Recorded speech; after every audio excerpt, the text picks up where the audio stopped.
The Pacific Ocean crashed against the rocks of Coronado as dawn broke over Naval Special Warfare Center. In the pre-dawn darkness, 40 men stood at attention in the obstacle yard, their breath visible in the 40-degree air. This was Bud's basic underwater demolition SEAL training, where the Navy forged its most elite warriors. Of the 40 who started, maybe 8 would finish. The instructors didn't care about feelings. They cared about one thing. Could you do the job when bullets were flying and your brothers needed you? Among the formation stood someone who didn't fit. Kira Donovan, 28 years old, stood 5'6" in a sea of men averaging 6 feet. Her brown hair was pulled into a regulation bun, not a strand out of place. Her uniform was pressed sharp enough to cut paper. She had arrived at dawn this morning with transfer papers marked CIA Intelligence Division, which made her an instant curiosity. The whispers had already started during formation. Intel girl? Won't last 3 days. Why's she even here? But none of that mattered here.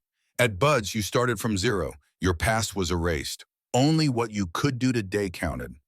Master Chief Duncan Everett, 52 years old and a walking SEAL legend, surveyed his trainees with eyes that had seen 3 wars and 4 decades of service. His weathered face showed no mercy, no sympathy. The tattoo on his forearm, a SEAL trident surrounded by dates, told a story of deployments most people couldn't imagine. He gestured to the obstacle course stretching behind him. Wooden walls 30 feet high, cargo nets suspended over sandpits. The slide for life, a rope angled down over a pool of water cold enough to stop your heart. Beyond that, the Pacific Ocean waited hungry and indifferent. Some of you think you're hard, Everett continued, pacing the formation.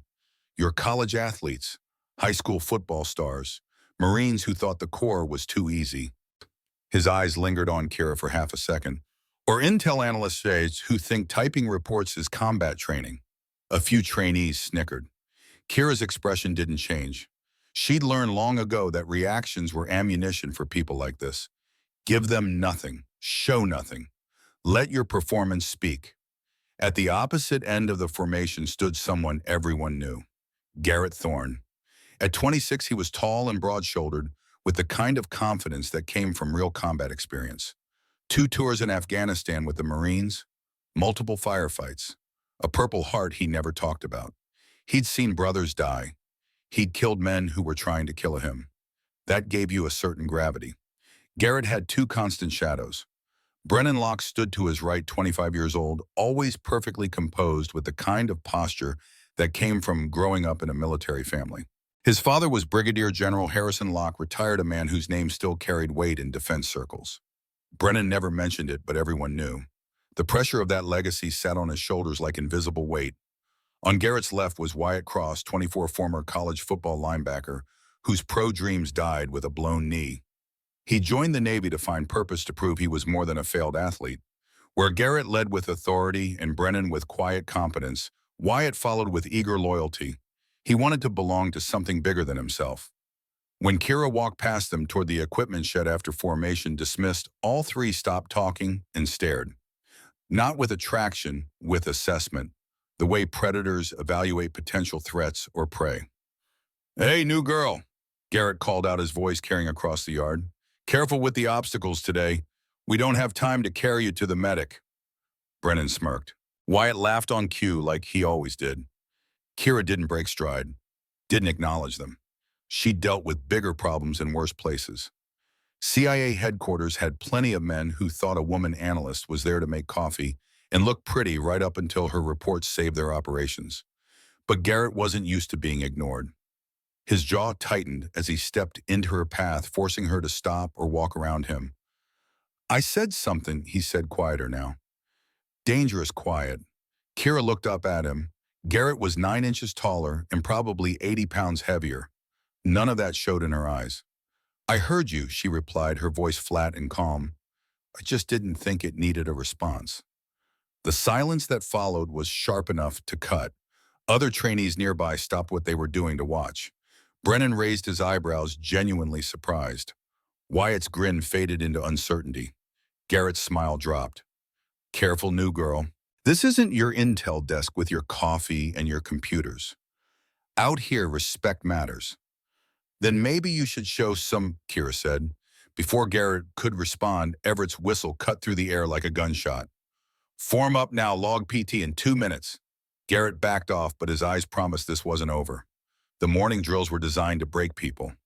Log PT six-man teams carrying 200-pound telephone poles through obstacle courses, ocean swims in 60-degree water, sugar cookies getting wet in the surf, then rolling in sand until every inch of skin was abraded raw. Kira performed steadily. Not spectacular, not weak. Steady. She knew the game. Stand out too much and you become a target. Perform too poorly and you're gone. The key was consistency, endurance, making the instructors forget you were there while you quietly exceeded minimums.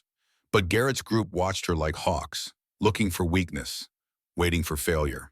During the log carry Kira's team, 6 men who hadn't trained together struggled to coordinate. The log wobbled, dropped. One trainee twisted his ankle. Everett appeared instantly. Donovan, you're the lightest. Why aren't you calling cadence? Kira, soaked with sweat and salt water, didn't hesitate. On me, left, left, left, right, left. The rhythm steadied. The team moved. Everett watched for 5 seconds, then moved to the next group without comment. Kira caught Garrett staring at her with something between surprise and resentment. After log PT came the obstacle course. Kira attacked it with technical precision.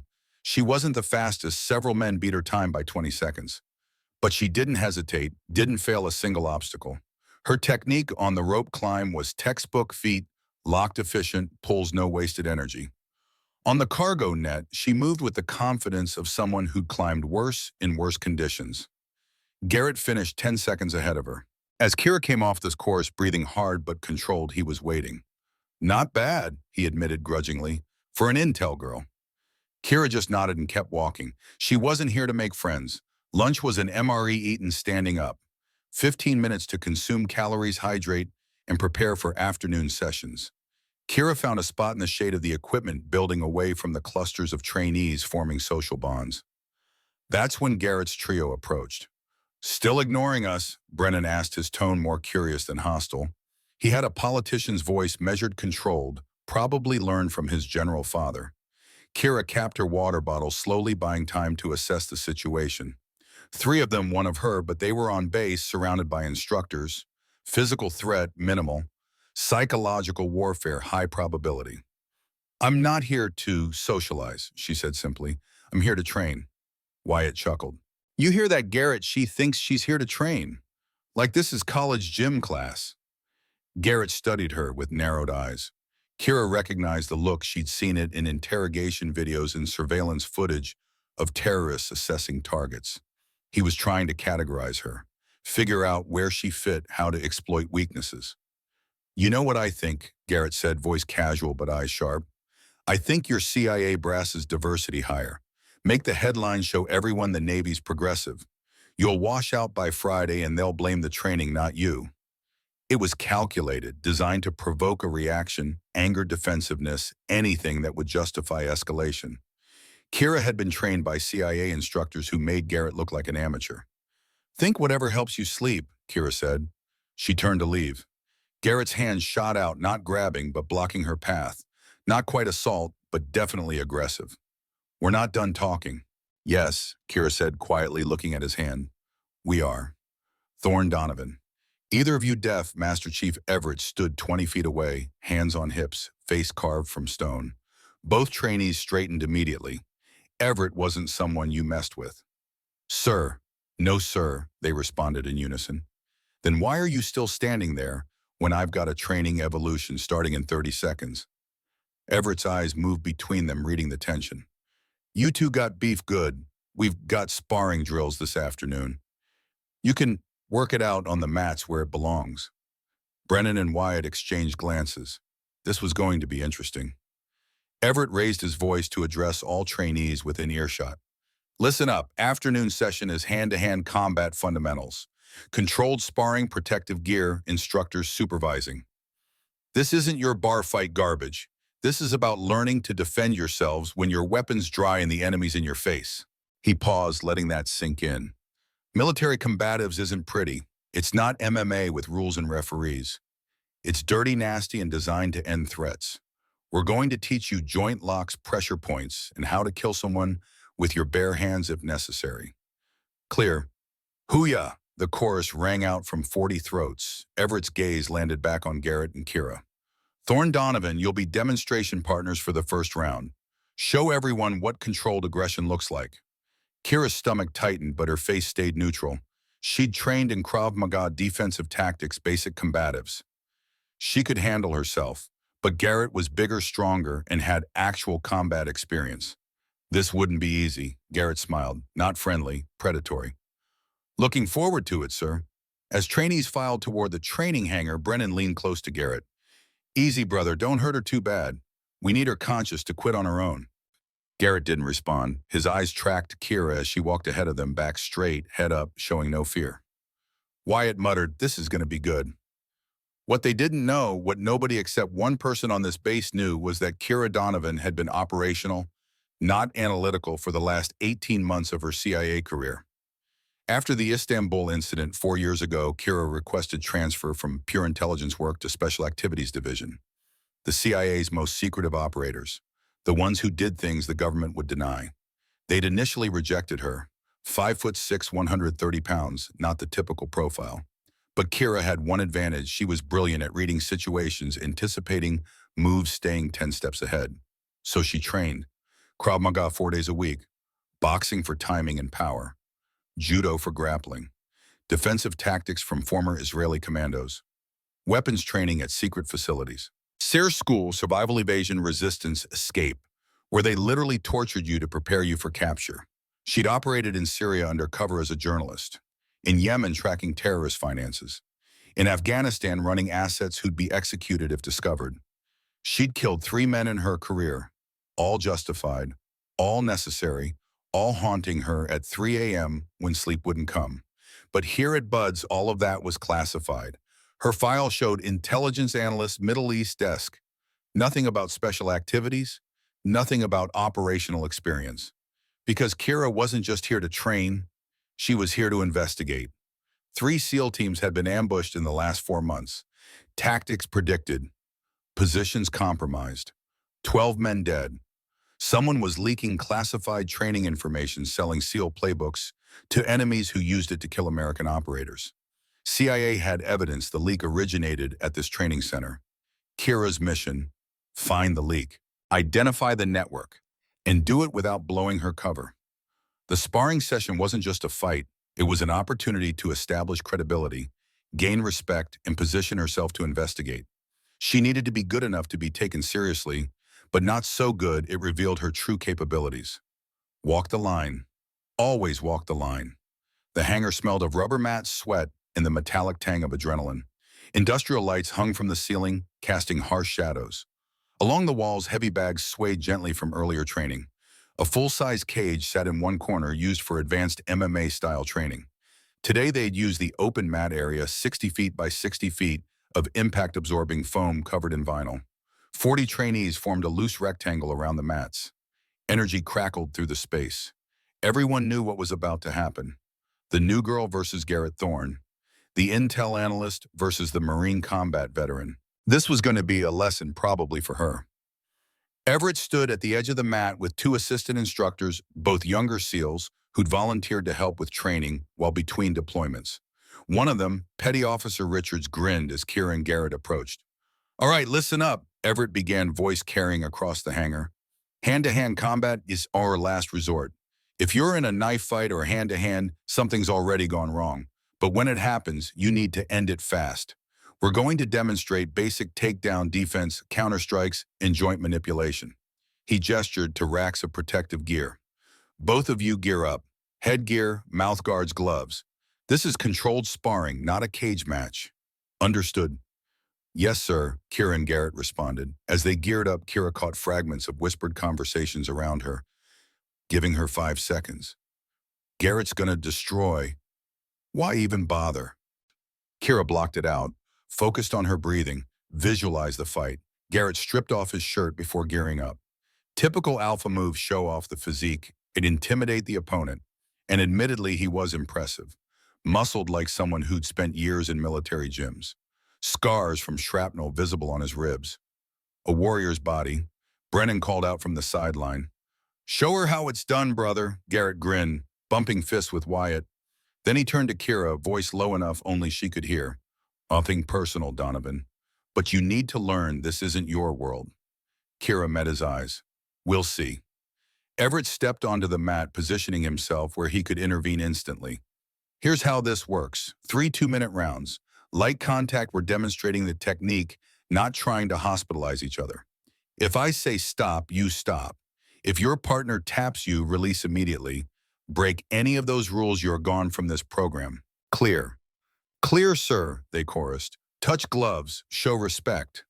Kira and Garrett touched gloves. His eyes said, I'm going to embarrass you. Hers said, try. Everett stepped back. Begin, Garrett came forward immediately. Aggressive orthodox stance, left foot forward, right hand cocked. Classic boxer's approach with power in the rear hand. He threw a jab, testing Kira's reaction. She slipped it easily, head movement, taking her just outside the punch's arc. Good. He'd started light, giving her a chance to quit before it got serious. Garrett circled right. Kira mirrored, maintaining distance. He threw a jab cross combination.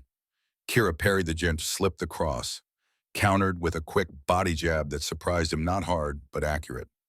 Not bad, Garrett admitted, resetting. The trainees watching went quiet. She wasn't collapsing. She was actually moving like someone who'd trained. Brennan leaned toward Wyatt. She's got some skills. Garrett increased pressure, throwing a 3-punch combination jab cross hook. Kira blocked the first 2, but the hook caught her shoulder, spinning her slightly. Not a hard shot, but it showed the weight difference. When Garrett hit even at half power, it moved you. Kira reset quickly, stance solid. This was the dangerous phase. Garrett now knew she had some training. His ego was engaged. Would he keep it light or escalate? He escalated. Garrett shot in for a takedown. Level change, fast hands reaching for her legs. Basic double leg takedown, effective, aggressive. Kira sprawled instinctively. Hips back, hands fighting for underhooks. They grappled for position, strength versus technique. Garrett's superior size won. He lifted Kira and drove forward, taking her to the mat. But she turned mid-fall, preventing him from establishing dominant position. They scrambled. Kira tried to lock a guillotine choke. If she could get it, Garrett's size wouldn't matter. Chokes worked on everyone, but Garrett's wrestling was too good. He postured up, broke her grip, established side control. Heavy pressure crushed down on Kira's chest, making breathing difficult. He worked for an Americana lock on her arm, a shoulder submission that would force a tap. Kira bridged explosively, disrupting his base, and slipped out the back door. She wasn't stronger, but she was technical and slippery. Everett called time, round 1 complete. They separated, returning to corners. Kira was breathing hard but controlled. Garrett barely winded. He nodded across the mat, genuine respect in his eyes. She was better than expected. But round 2 was about to get worse. Everett reset them to standing. Round 2, same rules. Begin. Garrett's demeanor had shifted. Now it was serious. The playful aggression was gone. This was combat. He came forward behind a stiff jab that snapped Kira's head back, followed immediately with a low kick to her lead leg, painful, strategic, meant to slow her movement. Kira checked it late, absorbing most of the impact. Her leg would bruise tomorrow, if there was a tomorrow. Garrett pressed forward, sensing advantage. He threw a jab-cross hook combination with real power behind it. Kira slipped the jab, but the cross clipped her temple. Stars exploded in her vision. She backpedaled, creating space. The trainees were yelling now, excitement building. This was what they came for. Real fighting, real pressure. Garrett stalked forward. Kira tried a front kick to maintain distance, but he checked it with his knee and closed the gap. They entered clinch range, the most dangerous area for Kira. His strength advantage was maximized here. Garrett locked a tie clinch, hands behind her head, pulling down while driving knees toward her midsection. Kira got her forearms up, blocking the worst of it, but one knee slipped through, striking her ribs. Pain lanced through her side. Focus. Breathe. Technique beats strength. Kira stopped fighting the clinch. Instead, she stepped in, reducing leverage, and threw a short elbow toward Garrett's jaw. It missed by inches, but forced him to release and create space. She should have backed off then. Should have used the space to reset. But Kira's competitive fire, the same fire that made her push through SEER school, that made her volunteer for operations others refused. That fire said, "Show him what you can do." So she attacked. Kira threw a combination she drilled 1,000 times, low kick jab, cross spinning back fist. The low kick connected, making Garrett wince. The jab found his nose. The cross grazed his chin. And then the spinning back fist, a flashy move, risky, but with knockout power if it landed clean. Garrett ducked under it and countered with an overhand right that had all his weight behind it. Time slowed. Kira saw the punch coming, tried to move, but she was mid-spin off balance, completely vulnerable. Garrett's gloved fist crashed into her jaw with a sound like a baseball bat hitting meat. Kira's head snapped sideways. Her legs went boneless. The world tilted, spun, turned white. She was falling. Couldn't stop it. Couldn't think. Just falling. Kira hit the mat hard, her head bouncing once. Darkness rushed in from the edges of her vision. "Stop!" Everett's voice cut through the fog. But Garrett wasn't done. Adrenaline, momentum, instinct, whatever drove him forward, he took a step toward Kira's prone body, raising his fist for a follow-up strike. "I said stop, Thorne." Garrett blinked, came back to himself, looked down at Kira's unconscious form. Horror crossed his face for half a second, then defiance. She was fine.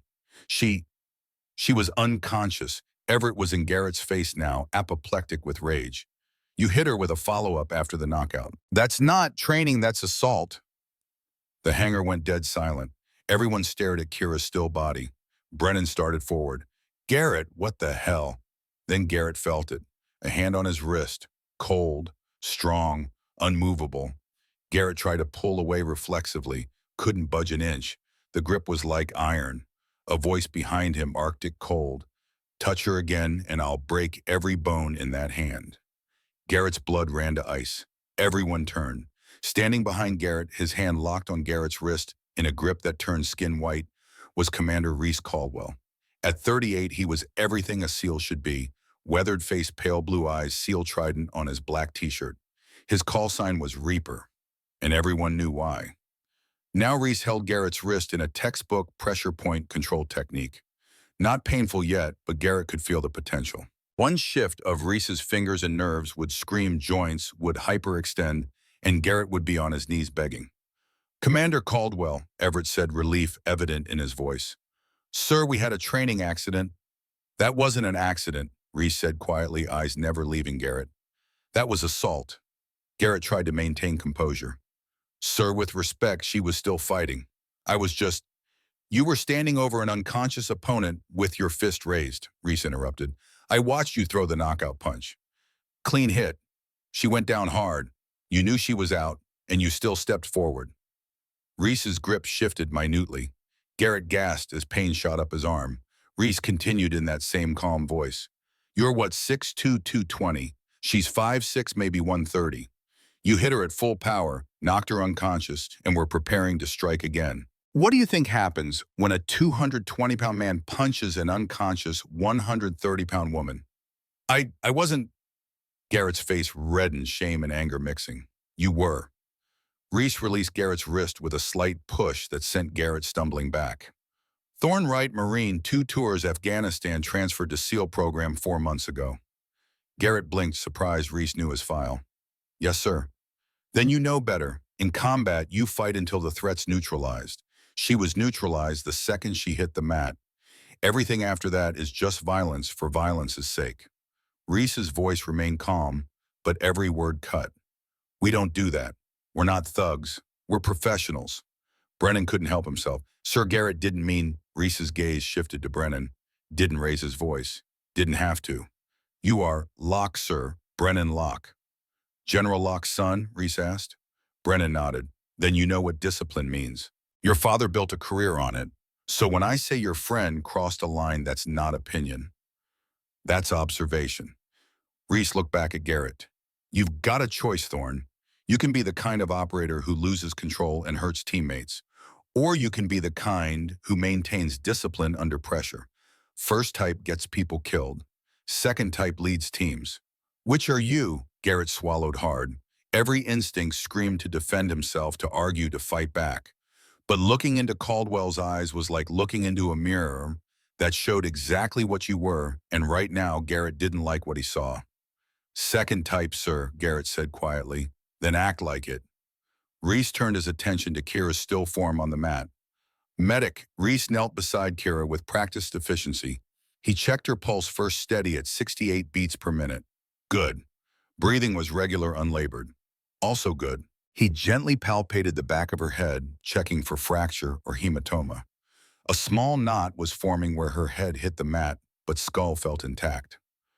Donovan, Reese said quietly close to her ear. Can you hear me? Kira groaned. Her eyes fluttered but didn't open. Consciousness returning, but slowly.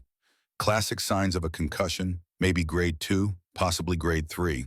She'd need observation, probably an MRI to rule out intracranial bleeding. 2 Navy corpsmen arrived with a medical bag.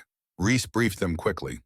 Adult female, approximately 130 pounds, knockout punch to the jaw, followed by impact with mat. Unconscious approximately 90 seconds. Pulse steady, breathing normal possible, grade 2 concussion. One corpsman began vitals check while the other prepared a cervical collar standard protocol for head injuries. Reese stayed beside Kira, one hand on her shoulder, grounding her as consciousness returned. Easy, Donovan, he said. You're safe. Don't try to sit up yet. Kira's eyes opened, unfocused pupils slightly unequal, definitely concussed. She tried to speak, coughed, tried again. What happened? You got hit hard. Knockout punch. You're going to the medical facility. Reese's tone left no room for argument. Kira tried to sit up.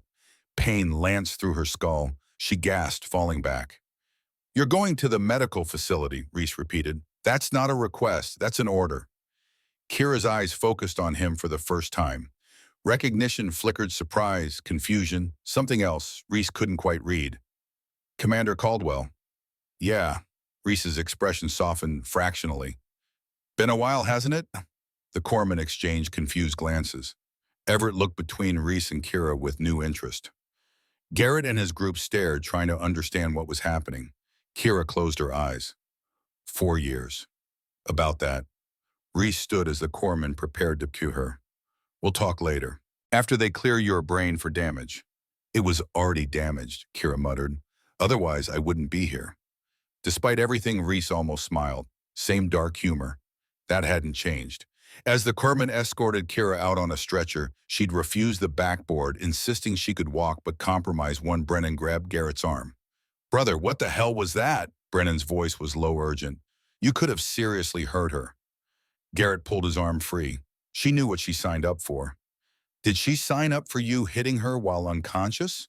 Wyatt asked quietly. Because that's what it looked like. Garrett turned on them. Whose side are you on? Yours, Brennan said immediately. Always, but Caldwell's right. You crossed a line. She was... Garrett stopped himself, the realization dawning. He had crossed a line.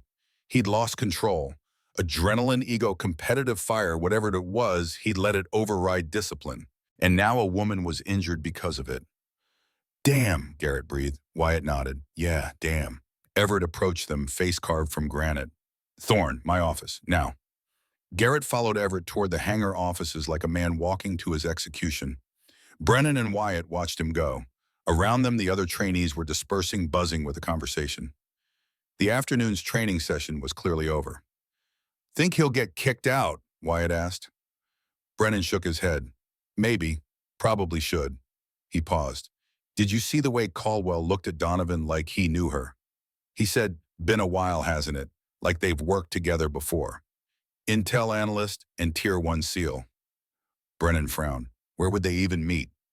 Wyatt had no answer, but both men filed that question away for later investigation. Later that evening, after the sun had set over Coronado, and most trainees were in barracks nursing sore muscles and bruised egos, Reese Caldwell stood outside the medical facility. He'd been there an hour waiting. The door opened. Kira emerged, walking slowly but steadily. A small bandage covered her temple. Her jaw was swollen, already turning purple, but her eyes were clear. Commander, she said, didn't expect you to wait. Needed to make sure you were okay. I've had worse. I know. They stood in silence for a moment. 4 years of history hung between them. 4 years of guilt and anger and unspoken words. Finally, Kira spoke. Istanbul, I wondered if you'd remember. I remember everything about Istanbul, Reese replied quietly, especially the part where you nearly got yourself killed for a laptop. The intel on that laptop prevented attacks that would have killed hundreds. I made the right call. I know. Reese's admission surprised them both. I was wrong to blame you. Your analyst died because the enemy found the safe house, not because you stayed to complete the mission. You made the hard call, the right call, and I made it worse by questioning your judgment when you needed support. Kira's throat tightened. 4 years she'd been waiting for those words. 4 years of guilt and anger and second-guessing herself. Why tell me now, she asked.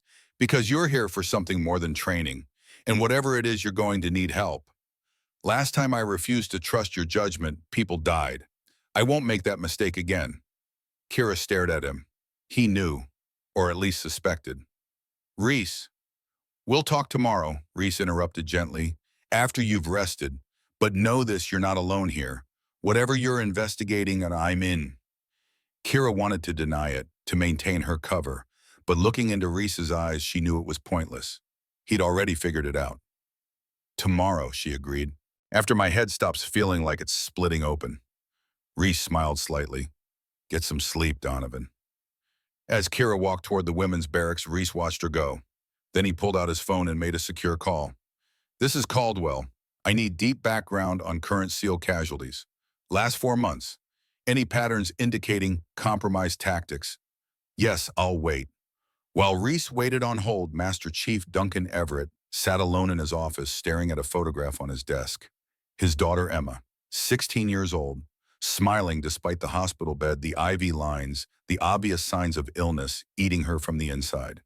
Leukemia, stage 3, 2 years of fighting, $340,000 in debt.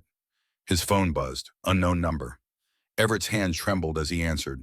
Master Chief, the voice on the other end said, smooth, professional. I hear there was an incident today. Your new trainee got hurt. Everett's blood ran cold. How did you? We pay attention, so Chief, that's our job. Now about that information we discussed. Your daughter's next treatment is scheduled for Friday. Would be a shame if something delayed it. Everett closed his eyes. What do you want? Just details about the Donovan girl, background qualifications, why she's really there. Nothing classified. You provide that Emma gets her treatment. Simple transaction. And if I refuse, then Emma's experimental trial slot goes to someone else, and you get to explain to your wife why you chose principles over your daughter's life. Everett stood in the darkness, torn between duty and love, honor and desperation.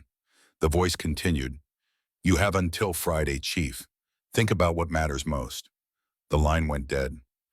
Everett looked toward the medical facility where Kira Donovan had been treated, then toward his quarters where the photograph of his daughter sat in its frame. Then up at the stars that had guided him through 28 years of service. And Master Chief Duncan Everett, decorated SEAL veteran, loving father and good man caught in an impossible situation, made his decision. He opened his desk drawer, pulled out a secure laptop, began typing a message he knew would damn him, but maybe, just maybe, save his daughter. Outside the Pacific, waves crashed against Coronado's shore. Indifferent, eternal, waiting to see what men would do when faced with impossible choices. And in her barracks, Kira Donovan lay in the darkness, head throbbing, mind racing. She thought about Garrett Thorne's fist, about Reese Caldwell's unexpected appearance, about the mission that brought her here. 12 SEAL operators dead in 4 months. Someone at this facility was selling tactics to enemies. And tomorrow the real investigation would begin. She closed her eyes and tried to sleep, but sleep was a long time coming. 3 days passed. 3 days of Kira confined to medical observation while her concussion healed. 3 days of lying in a sterile room, staring at white ceiling tiles, thinking about Garrett Thorne's fist and the mission she was failing with every hour spent in bed. 3 days of Reese Caldwell visiting twice daily, saying nothing about Istanbul or investigations, just checking vitals and asking how she felt. 3 days of wondering what Master Chief Everett was doing, whether her cover was blown, whether 12 dead SEALs would become 24. On the morning of day 4, Dr. Webb cleared her for return to training with restrictions. No contact drills, no heavy exertion, gradual reintegration. Kira ignored the restrictions the moment she left medical. Dawn was breaking over Coronado when she rejoined formation. The bandage was gone from her temple, replaced by a purple-yellow bruise that looked worse than it felt. Her jaw still ached when she talked, but she could function. That was all that mattered. 40 pairs of eyes turned to watch her arrive, some curious, some respectful, some hostile. Garrett Thorne stood at the far end of formation, deliberately not looking at her. His posture was different, less confident, more uncertain. Good, Kira thought. Uncertainty breeds mistakes. Mistakes reveal truth. Master Chief Everett called formation to attention. His eyes lingered on Kira for a fraction too long. Was that guilt, fear, or just standard instructor concern? "Welcome back, Donovan," Everett said, his voice carrying no warmth. "Medical cleared you." "Yes, Master Chief." "Then you're running morning PT with everyone else. No special treatment." He raised his voice to address the formation. "Today's schedule, 0600 land navigation exercise in the desert. 15 miles compass and map only. You'll work in pairs. Checkpoints must be reached in sequence. Last team back does extra PT at 1900. Groans rippled through the formation. Everett's face remained stone. "Pair assignments on the board. Dismissed to gear up. Buses depart in 30 mics." Kira found her name on the assignment board next to someone called Declan Walsh. She didn't recognize the name, which meant he kept his head down. Smart in a place like this. "Donovan," she turned. A man about her height, maybe 30 years old with red hair and a face full of freckles, extended his hand. "Declan Walsh, former Army infantry, 3 deployments. Looks like we're partners today."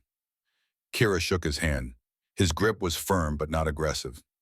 "Kira Donovan, CIA intelligence. I know who you are." Declan's voice was quiet, matter-of-fact. "Everyone knows. You're the woman who took Thorne's best shot and came back for more." "I didn't have much choice in taking it." "No, but you had a choice in coming back." Declan gestured toward the equipment shed. "Come on. We've got 28 minutes to grab gear and not be the last team." The desert northeast of Coronado was brutal, even in November. Sand stretched to rocky hills that shimmered in morning heat. No shade, no water except what you carried. No mercy for mistakes. Each 2-man team received a map, compass, GPS tracker for emergency only, and coordinates for 5 checkpoints scattered across 15 miles of terrain. The catch checkpoints had to be reached in specific sequence, and some were hidden well enough that map reading skills actually mattered. Kira and Declan's bus dropped them at the southern starting point, along with 3 other teams. The moment boots hit sand, everyone scattered in different directions based on their map analysis. Declan unfolded their map, orienting it north. First checkpoint is grid coordinates 773458. That's northeast about 3 miles. Ridgeline probably on the reverse slope where it's not visible from here.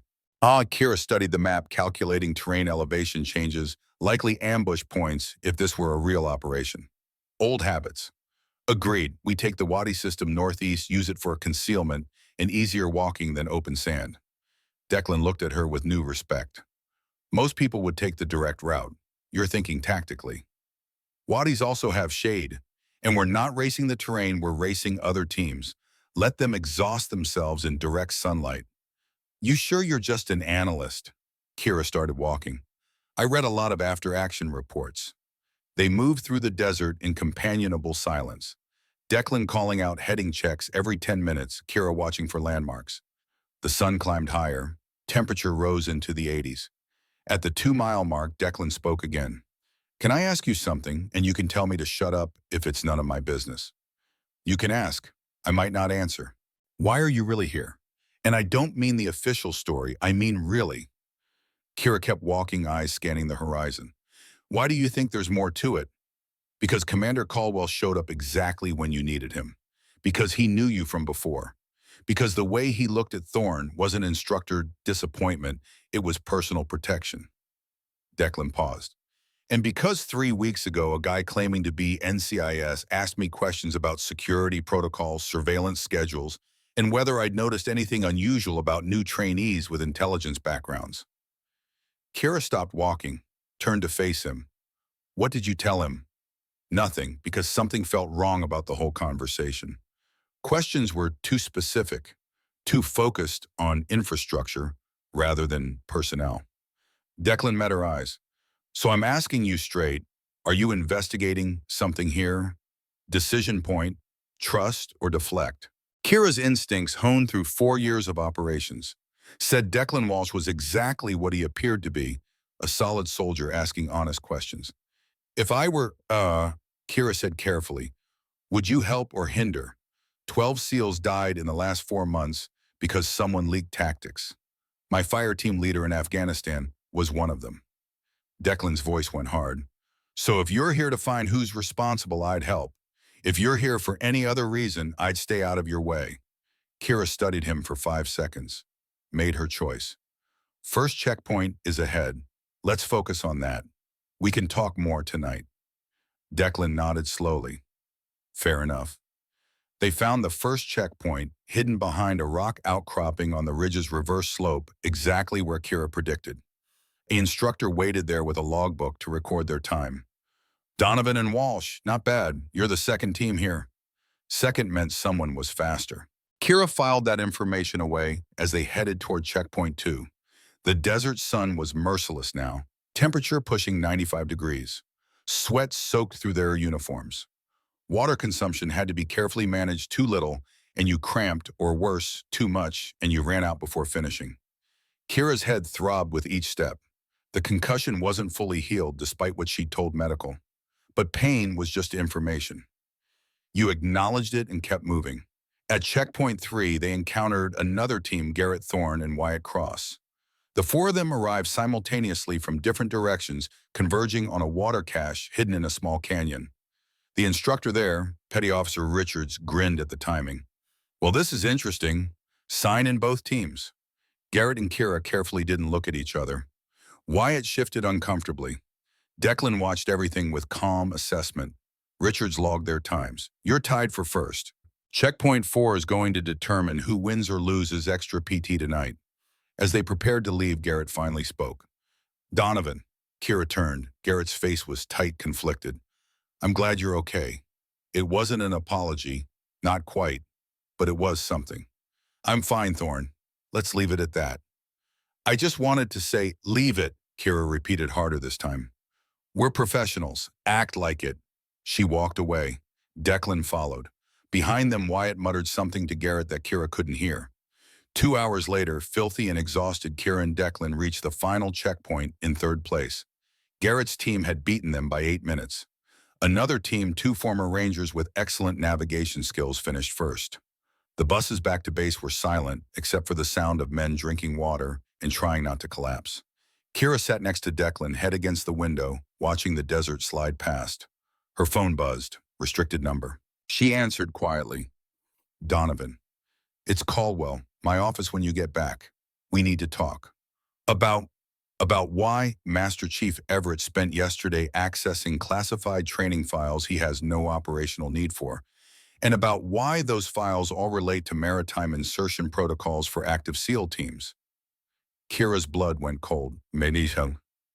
I'll be there in 20. She hung up. Declan was watching her. Trouble, he asked quietly. Always. Reese Caldwell's office was Spartan. Metal desk, 2 chairs, filing cabinets, and walls covered with photograph drafts from deployments and operations that would never be officially acknowledged. The only personal item was a SEAL trident mounted in a shadow box with dates underneath: Iraq, Afghanistan, Syria, Yemen. Kira entered to find Reese studying a laptop screen, his face grim. Close the door. She did, sat without being invited. How bad is it? Reese turned the laptop to face her. On screen was a security audit log showing file access times, user IDs, and document classifications. Everett accessed 17 classified files yesterday between 2200 and 2330.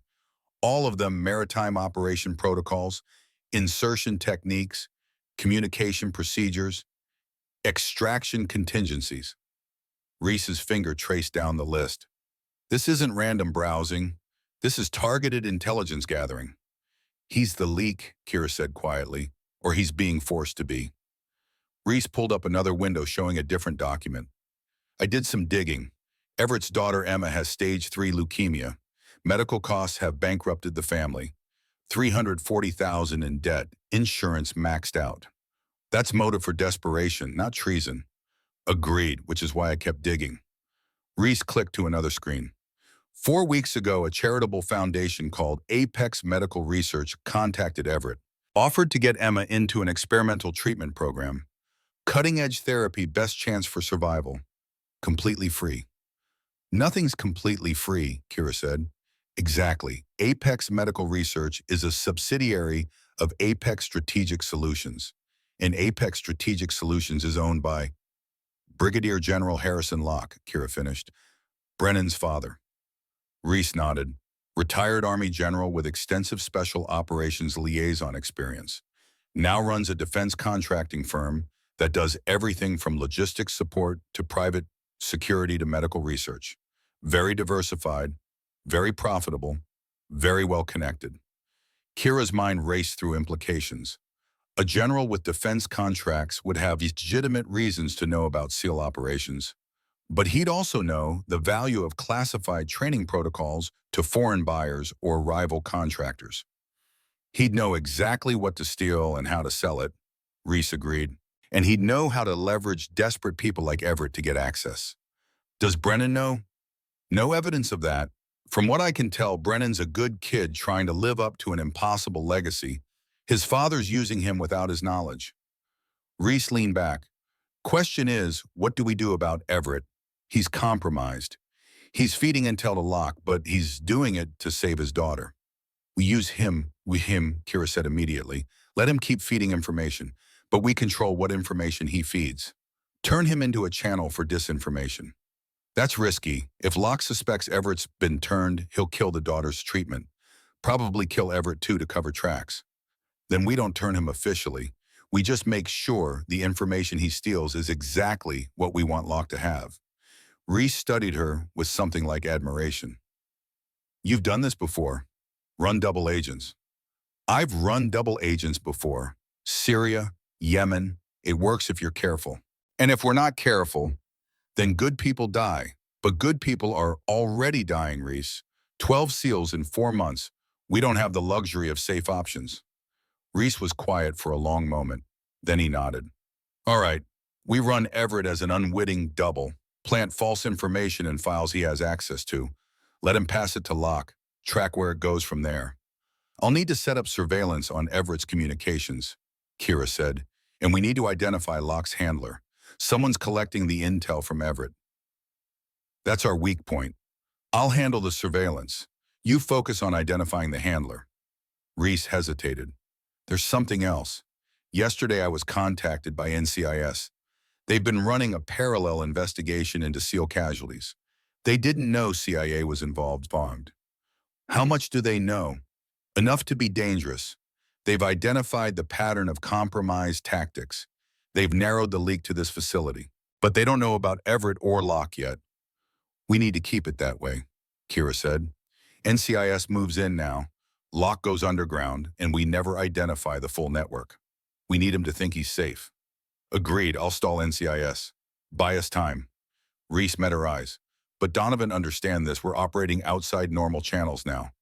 If this goes wrong, there's no backup coming, no official support, just you, me, and whatever allies we can trust.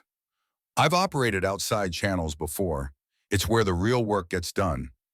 Istanbul, among others. Reese nodded slowly. Then let's do this right. What do you need from me? I need access to Everett's office after hours. I need to plant monitoring software on his computer. And I need you to keep Garrett Thorne and his friends occupied so they don't stumble into something that gets them killed. Thorne's still a problem. Thorne's a wild card. He's suspicious, he's asking questions, and he's got just enough tactical sense to be dangerous. Either we bring him in or we keep him busy. Bringing him in is risky. His ego might make him do something stupid. Then keep him busy. Extra training, night exercise, whatever it takes to keep him away from the investigation. Reese considered this. I'll handle it. When do you need access to Everett's office? Tonight after midnight when everyone's asleep. I'll make sure you have a clear window. But Donovan, Reese's expression was serious. Be careful. If Everett catches you or if Locke has surveillance, we don't know about this whole operation collapses. I'm always careful. No, you're not. You're brave and you're brilliant, but careful isn't your strong suit. That's what got you in trouble in Istanbul. Kira smiled slightly. I thought you said I made the right call in Istanbul. I did, but the right call isn't always the careful call. Reese stood. Go. Get some rest before tonight. You look like hell. Thanks. You really know how to compliment a woman. I'm not trying to compliment you. I'm trying to keep you alive. As Kira left his office, Reese watched her go with an expression somewhere between concern and respect. She was right about operating outside normal channels. That's where real intelligence work happened. But it was also where people died when things went wrong. That evening, after formation dismissed and trainees scattered to evening routines, Garrett Thorne found himself summoned to Reese Caldwell's office for the second time in 4 days. This time felt different. Less punishment, more evaluation. Sit down, Thorne. Garrett sat. Reese remained standing, studying him with those unsettling pale blue eyes. You've been asking questions, Reese said. Not accusatory, just stating fact. Sir Tao. About Donovan, about why she's here, about classified SEAL casualties and whether there's a connection. Reese leaned against his desk. You're not as subtle as you think you are. Garrett's jaw tightened. With respect, Commander, my fire team leader died 3 weeks ago in an ambush that shouldn't have happened. Enemy knew exactly where his team would be. I've got a right to ask questions. You've got a right to follow orders and trust the chain of command. The chain of command hasn't stopped 12 SEALs from dying. No, Reese agreed quietly. It hasn't. The admission surprised Garrett. He'd expected denial deflection, maybe punishment for insubordination. Not agreement. Reese moved to the window, looking out at the darkening obstacle course. You want to know if there's an investigation happening, if Donovan's part of it, if the casualties are linked to a leak at this facility. Yes, sir. What would you do if the answer was yes? I'd ask how I could help. Even if helping meant trusting people you don't like, following orders you don't understand, keeping your mouth shut when every instinct says to act. Garrett hesitated. That was harder. If it meant catching whoever killed my brothers? Yes. Reese turned back to face him. Then here's what you're going to do. You're going to stop asking questions. You're going to stop watching Donovan. You're going to train like a SEAL candidate and keep your head down. Can you do that? Is there an investigation? Can you do that? Reese repeated harder. Yes, sir. Good, because the best way you can help right now is by being invisible. Let the professionals work. Reese's expression softened slightly. I know that's not what you want to hear. You're a Marine. Marines act. But sometimes the smartest action is patience. How long? As long as it takes, days, maybe weeks. And if more SEALs die while we're being patient, then that's on me, not you. I'll carry that weight. Reese moved to the door, opening it. Dismissal. Get out of here, Thorne. Get some food, get some sleep. Tomorrow's going to be a long day. Garrett stood, started to leave, then turned back. Commander, for what it's worth, I was wrong about Donovan. She's tougher than I thought.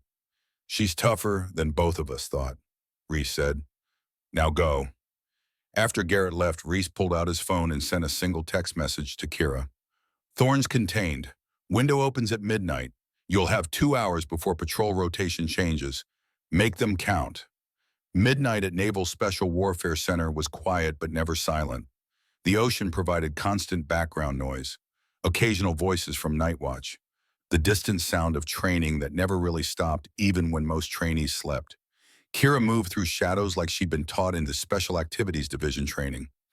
Black clothes, soft-soled shoes, face darkened with camouflage paint. She looked like a prowler, which is exactly what she was. Master Chief Everett's office was in the administrative building, second-floor corner office with a view of the Pacific. Kira had studied the approach during daytime reconnaissance. 2 security cameras covered the main entrance. 1 more covered the rear. The side entrance near the stairs had a blind spot for exactly 4 feet. She used those 4 feet. Lockpicking took 90 seconds. CIA had sent her to the same school that trained case officers for black bag operations. She could open most commercial locks in under 2 minutes, military locks in under 5. Everett's office door was commercial. Easy. Inside, she closed the door silently and moved to his computer. Government-issued Dell password protected, but she'd expected that. From her pocket, she pulled a USB drive loaded with NSA-developed software that would bypass login security and install monitoring programs in under 3 minutes. She plugged it in. Let the software run. While waiting, Kira searched the physical office. Desk drawers revealed normal items: pens, notepads, personnel, files, equipment, requisition forms. Nothing suspicious. Filing cabinets held training schedules, performance evaluations, safety reports. Again, nothing unusual. The computer beeped softly. Installation complete. Kira removed the USB drive and was about to leave when she noticed the photograph on Everett's desk. His daughter, Emma, 16 years old, smiling despite obvious illness, despite IV lines in hospital bed, and the weight loss that came with aggressive cancer treatment. For a moment, Kira just stared at that photograph. She understood desperation. She'd made impossible choices under pressure. In Istanbul, she'd chosen mission over safety. 2 people died because of that choice. It was the right tactical decision. It saved hundreds of lives, but it still haunted her. What would she do if someone she loved was dying? If the only way to save them was betraying everything she believed in? She didn't know. And that uncertainty bothered her more than the certainty that Everett was guilty. A sound outside the office. Footsteps in the hallway. Kira moved instantly, silently to the corner behind the door. If someone entered, she'd have maybe 2 seconds to decide hide, run, or fight. The footsteps paused outside Everett's door. Kira's hand went to the tactical knife on her belt. Not because she wanted to fight, because she might not have a choice. The doorknob turned. Kira tensed, ready to move. The door opened 6 inches. A flashlight beam swept the room quickly, professionally. Security patrol doing routine checks. The beam lingered on Everett's desk for 3 seconds. Then the door closed. Footsteps continued down the hallway. Kira waited 2 full minutes before moving. Then she slipped out of the office, relocked the door, and disappeared back into the shadows. 20 minutes later, she was back in the women's barracks, lying in her bunk, heart rate finally returning to normal. Her phone buzzed. Text from Reese. Status, she typed back. Clean entry, software installed, no complications. Good work. Get some sleep. Tomorrow we see if Everett takes the bait. Kira set her phone aside and stared at the ceiling. Sleep wouldn't come easy tonight. It never did after operations. The adrenaline took hours to fade. The what-ifs and might-have-beens played on endless loop. Tomorrow they'd see if Everett accessed the false files they'd planted. If he did, they'd track where that information went, follow it up the chain to lock, map the entire network, and then they'd burn it down. But tonight, lying in the darkness, Kira couldn't stop thinking about Emma Everett's photograph, about a father making impossible choices, about the price people paid for loyalty and love in desperation. She joined CIA to serve her country, to prevent attacks, to save lives. But somewhere along the way, the lines between right and wrong had blurred. The choices had gotten harder. The costs had gotten higher. Istanbul haunted her not because she'd made the wrong choice, but because she'd made the only choice, and 2 good people died anyway. Now she was hunting Master Chief Duncan Everett, a decorated SEAL veteran, a good man forced into betrayal by circumstances beyond his control. Was that justice or just another impossible choice? Kira didn't have answers. She just had mission objectives and operational protocols and the cold comfort of knowing she was doing her job.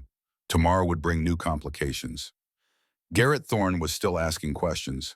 Brennan Locke was still unaware his father was a traitor.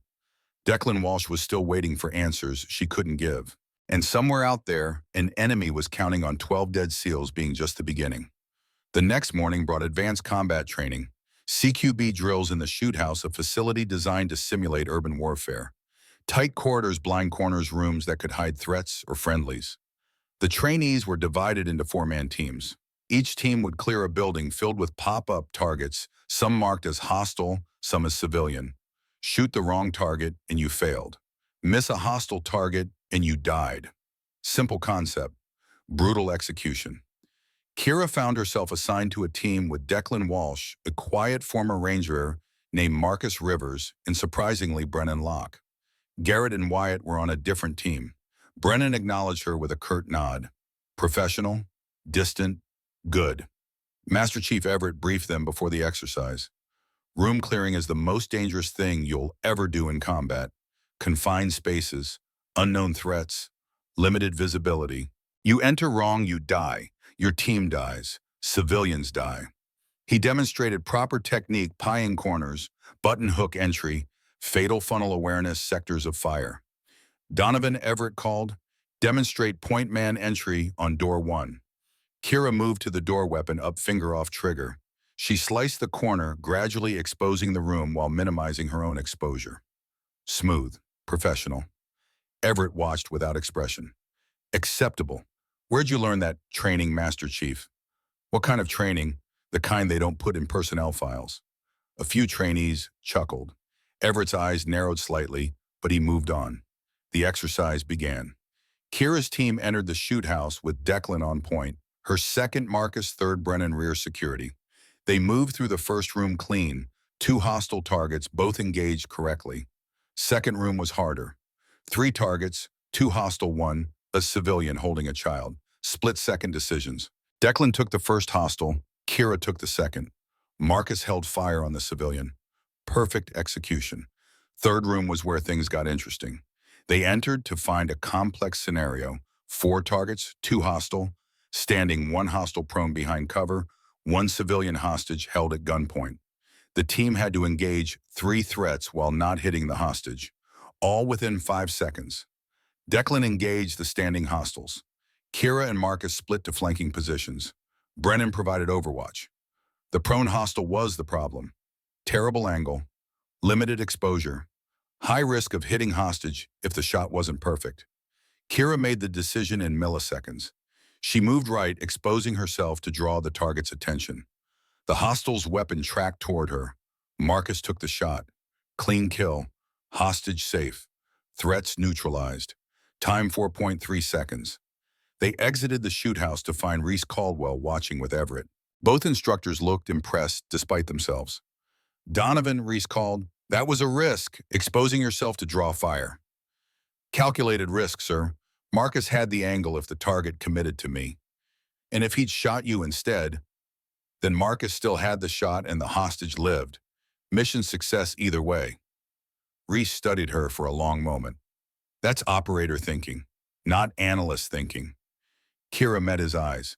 Maybe the lines aren't as clear as people think, sir. After the exercise, as teams cleaned weapons and prepared for afternoon training, Declan pulled Kira aside.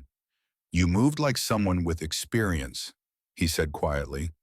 Real experience, not just training. I told you I read a lot of after-action reports. Reports don't teach you to draw fire while trusting a teammate you've known for 3 days to make the shot. Declan's voice was low, urgent. Who are you really, Donovan? Before Kira could answer, an alarm cut through the air. Not a drill alarm, the real thing. Emergency lockdown. Reese appeared instantly, his face grim. Everyone inside the admin building. Now, move, trainees scrambled. Kira caught Reese's eye as she passed. He gave a barely perceptible head shake. Something had gone wrong, very wrong. Inside the admin building, 40 trainees and instructors crowded into the briefing room. Armed security guards sealed the doors. The atmosphere was electric with tension. Reese stood at the front, expression carved from stone. At 1300 hours today, shots were fired on the base firing range. One trainee was struck by what appears to be live ammunition mixed with training rounds. The trainee survived but is in serious condition. Gasps, muttered curses. Kira's blood went cold. This is the second incident of this nature in 4 days, Reese continued. The first involved Donovan during marksmanship training. This incident involved trainee Jackson Palmer during stress shooting exercises. Kira's mind raced. 2 attempted killings, both using the same method, live rounds mixed with training ammunition. Both targeting trainees, but why Palmer? He wasn't investigating anything.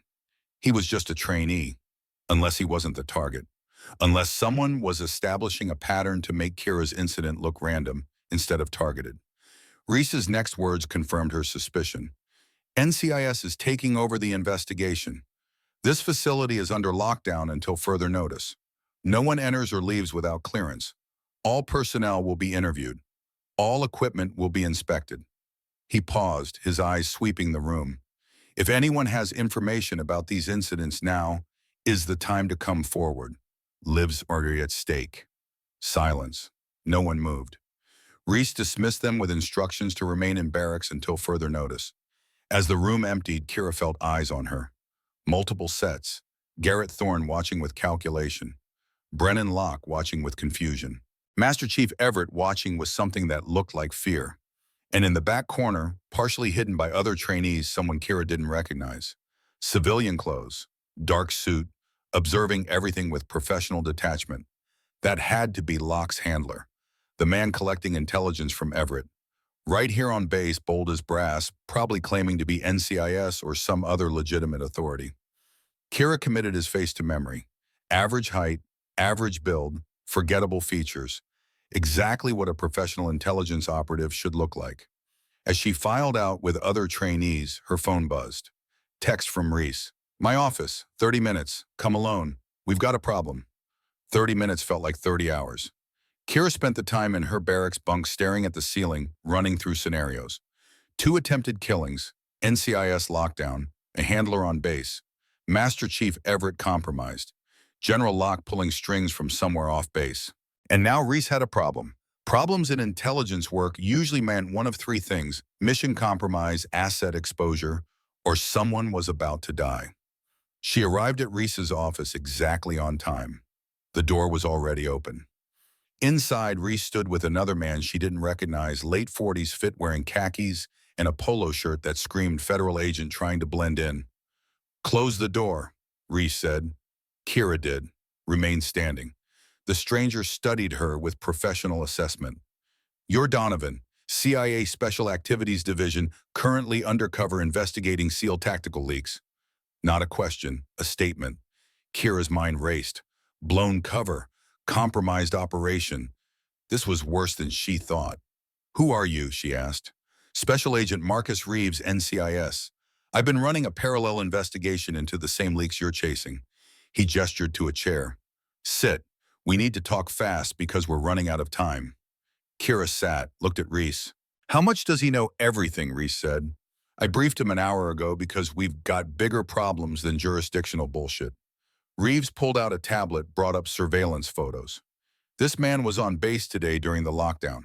Civilian clothes, no authorization, no escort. He was in the briefing room when Commander Caldwell announced the second shooting.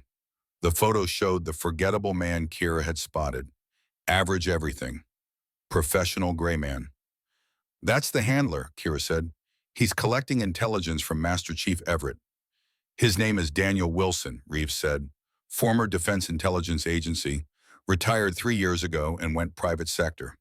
Now works for Apex Strategic Solutions as Director of Security Operations. Locke's company, Reese added. Exactly. Wilson's job is vetting personnel for classified contracts.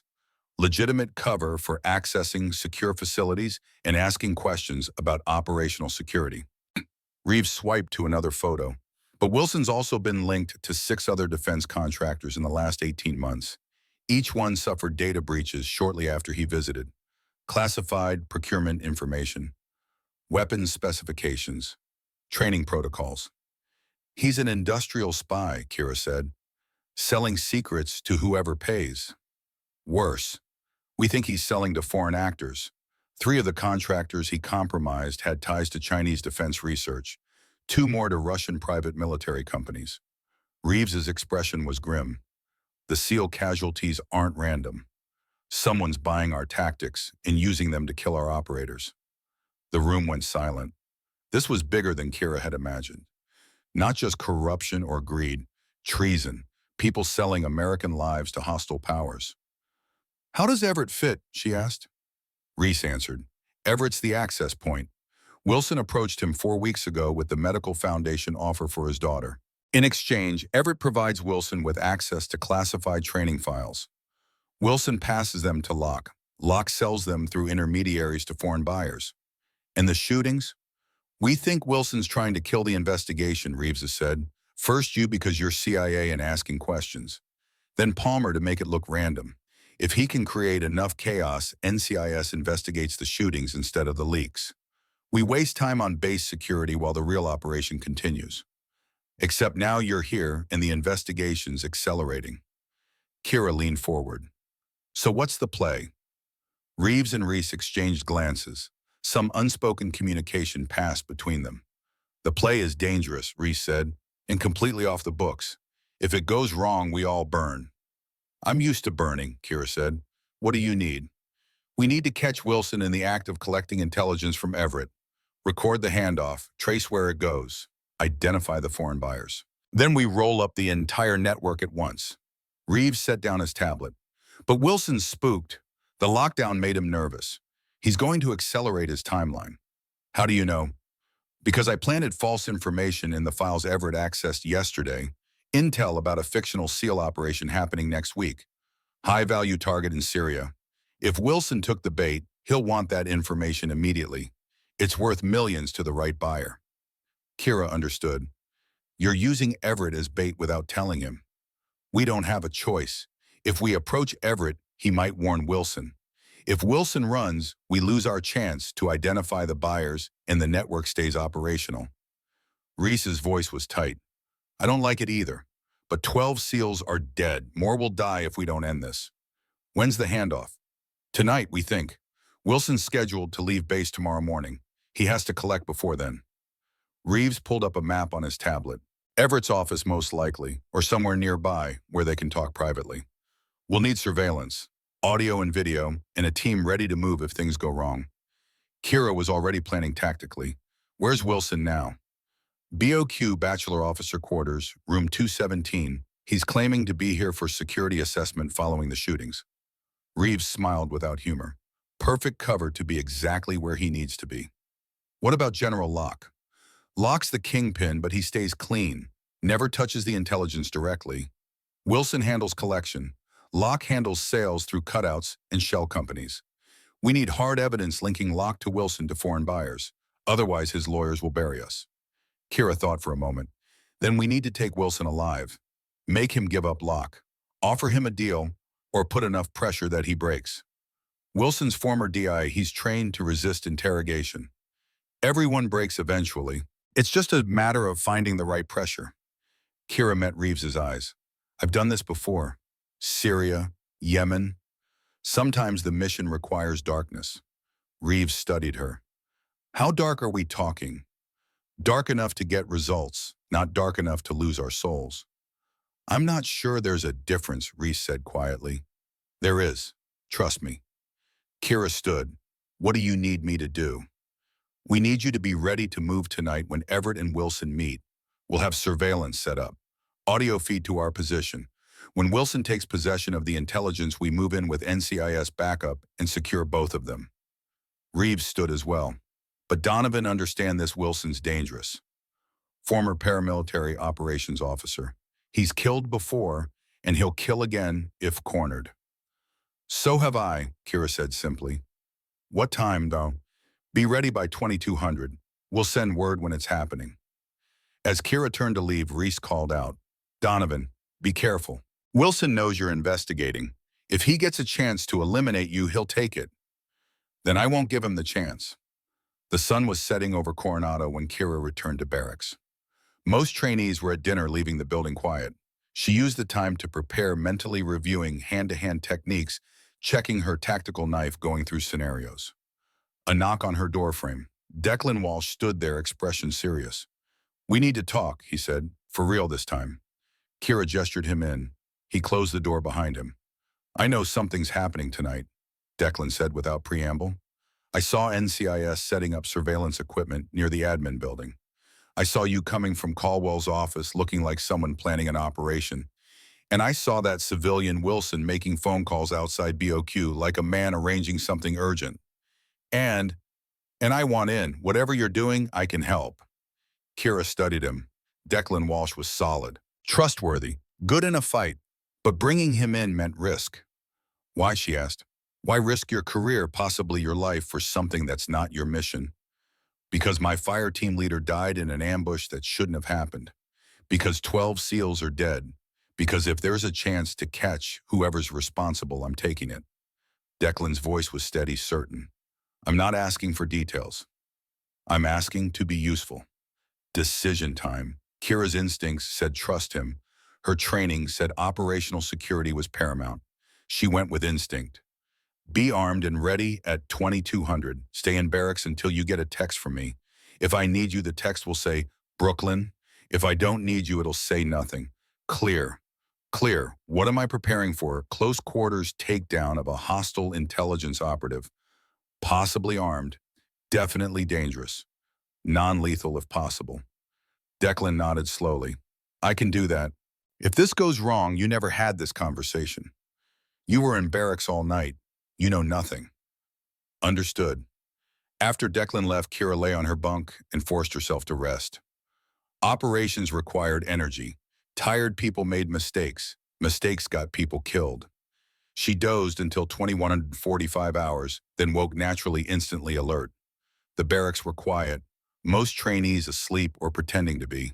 She dressed in dark clothes, not quite tactical gear, but close enough. Her phone buzzed at 21:53 hours. Text from Reese. Everett just left his quarters, heading toward admin building. Wilson moving from BOQ same direction. It's happening.